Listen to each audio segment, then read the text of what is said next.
कोल्हापुरातील राजारामपुरी येथील शाळा क्रमांक 9च्या आवारातील टर्फवर लहान मुलांकडून जीवघेणा स्टंट केला जात असल्याचा प्रकार समोर आलाय।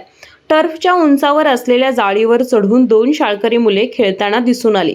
टर्फच्या सुरक्षेसाठी लावण्यात आलेल्या जाळीवर चढणे अत्यंत धोकादायक आहे। जाळी फाटल्यास किंवा मुलांचा तोल गेल्यास ते थेट खाली पडून गंभीर जखमी होण्याची शक्यता आहे।